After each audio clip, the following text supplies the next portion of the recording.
Apa strategi utama dari mitra keluarga dalam menghadapi persaingan dan juga untuk bisa meningkatkan pangsa pasar layanan kesehatan di tahun 2025? Oke, jadi strategi utama kami menghadapi tantangan kompetisi di tahun 2025 ini, yang pertama adalah kami berfokus pada diferensiasi layanan. Di mana diferensiasi layanan itu kami lakukan melalui pengembangan dari berbagai Center of Excellence yang kami miliki. Yaitu yang pertama, kami berfokus pada pengembangan dari Heart and Vascular Center kami.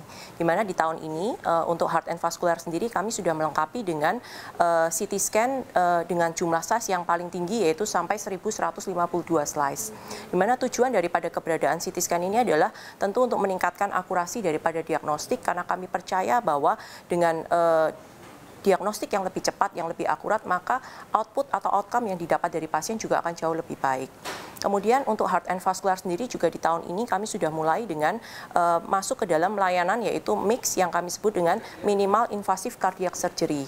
Di mana kalau sebelumnya kita tahu bahwa untuk pasien-pasien yang membutuhkan bypass jantung atau dilakukan dengan metode open heart, yaitu dengan cara membelah rongga dada, tetapi dengan metode mix yang baru ini cukup dengan satu sayatan sebesar 7-8 cm saja sudah bisa dilakukan tindakan bypass tersebut, sehingga lama perawatan, kecepatan pemulihan dan penyembuhan pasien juga akan jauh lebih cepat.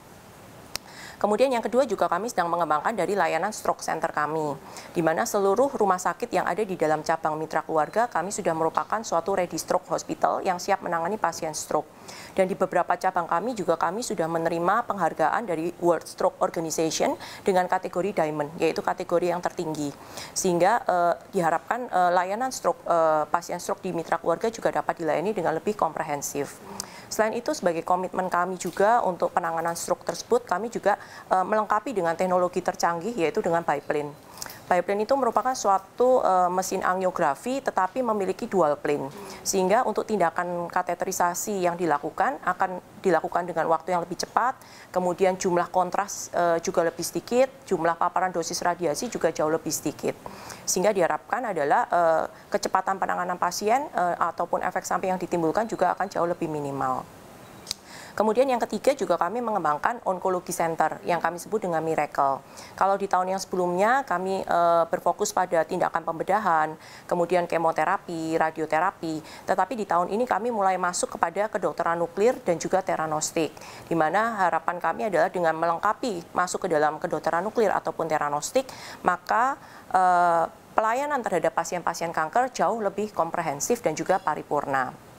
Kemudian yang keempat juga kami mengembangkan fokus kami di tahun ini yaitu pada orthopedic center, di mana di tahun ini untuk orthopedic center sendiri kami mulai masuk kepada robotic surgery, di mana robotic surgery ini merupakan suatu tindakan pembedahan yang minimal invasif sehingga pasien bisa pulang lebih cepat, penyembuhan juga lebih cepat. Kemudian selain itu juga kami berfokus pada pengembangan sport center kami, di mana mitra keluarga kami sudah menjadi medical partner resmi dari PSSI, Perbasi, dan juga melakukan berbagai support event baik nasional maupun internasional.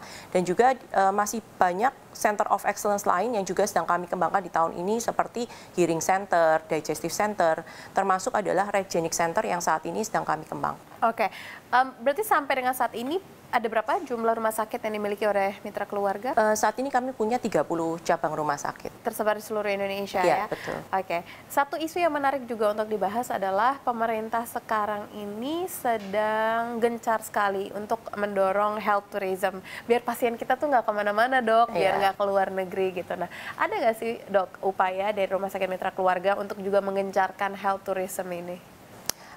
Ya, seperti yang tadi saya sebutkan ya, bahwa kompetisi itu terjadi tidak hanya kompetisi antar rumah sakit yang ada di Indonesia, tetapi juga kompetisi itu terjadi dengan rumah sakit yang ada di luar negeri. Sehingga mau tidak mau memang medical tourism ini harus kita lengkapi dengan salah satunya pengembangan layanan unggulan melalui Center of Excellence yang tadi saya sebutkan. Tetapi selain itu, untuk bisa kita punya suatu medical tourism yang baik, tidak cukup hanya kita punya suatu bisnis yang bagus ataupun suatu operasional yang baik, tetapi juga harus didukung oleh suatu service excellence yang juga baik. Karena kami percaya bahwa dengan service excellence yang baik, maka akan bisa memberikan patient experience yang juga akan jauh lebih baik. Jadi selain bisnis operasional yang excellence, operasional yang excellence, peran daripada service excellence untuk mendukung keberhasilan dari medical tourism juga tentu sangat berperan sangat penting. Dengan semua yang sudah dilakukan oleh rumah sakit mitra keluarga, apa tantangan terbesar yang sampai saat ini memang belum bisa terselesaikan?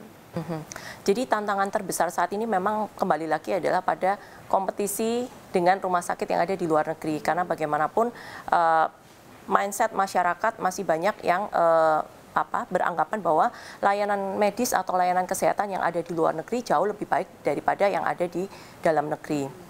Sehingga ini tentunya menjadi tantangan tersendiri untuk mitra keluarga, di mana kami harus bisa menjawab dari tantangan tersebut, yaitu salah satunya yang tadi saya sebutkan melalui pengembangan Center of Excellence, kemudian digitalisasi layanan harus benar-betul bagus, kemudian didukung dengan service yang excellence untuk setiap pasien. Oke,